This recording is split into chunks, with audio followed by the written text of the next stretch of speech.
Hello, you absolute geezers. And welcome to GEEZER Gaming. With your hosts, myself Dylan. And myself Alex. Today we'll be counting down our top 10 lists of worst video games of all time. And do keep in mind that this is our opinion, so if you have any death threats or hate comments, feel free to drop them to this email below and I will not read them. Number 10. The release of No Man's Sky in 2016 was the digital equivalent of being catfished, with many key features being missing, such as multiplayer, and overall being a disgusting glitchy mess.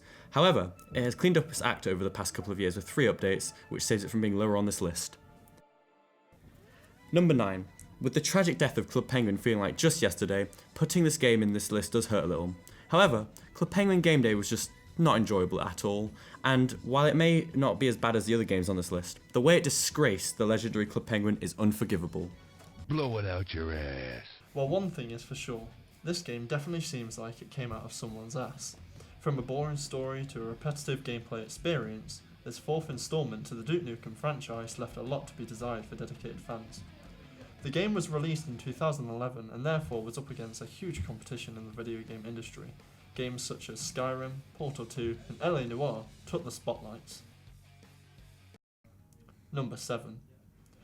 Who wants to buy my copy of Fallout 76 for, let's say, 10 bottle caps? No? 5?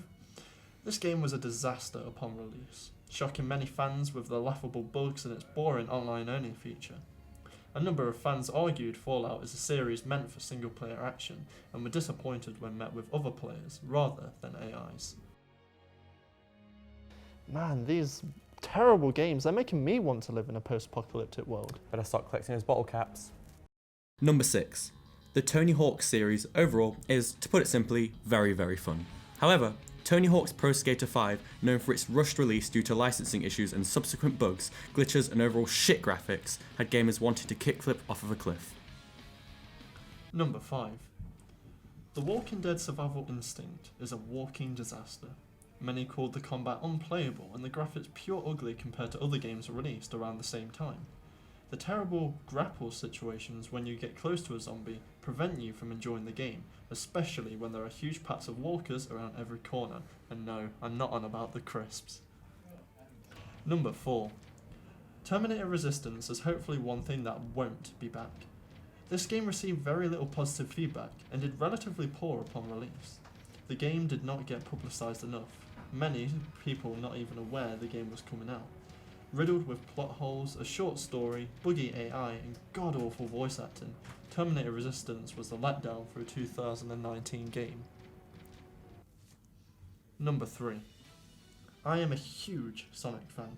Because of this I tend to like every Sonic title there is, yes, even Sonic the Hedgehog 4. However, when it comes to Sonic 06, I cannot enjoy this game in the slightest.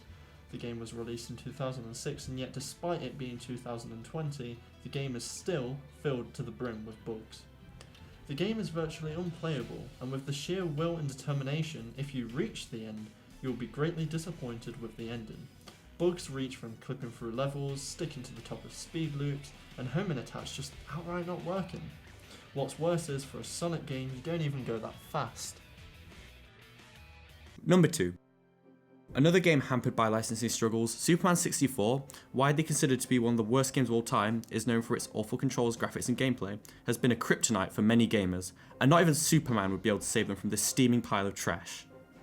So Dylan, what do you think is the worst game of all time? Could possibly be those clickbait games on porn sites. Number 1. Anyone who knows anything at all about gaming will have expected this at number 1. I could go into depth about the reception this game received, but the 1983 video game industry crash and thousands of buried cartridges do the talking for me. While many other games on this list have been slammed for rushed development and poor gameplay, E.T. is the king. However, unlike kings, E.T. for the Atari doesn't live in a palace, it's living in the fiery inferno of digital hell. So thank you all for tuning in to GEEZER Gaming. And let's hope these video games don't get any worse from here on out.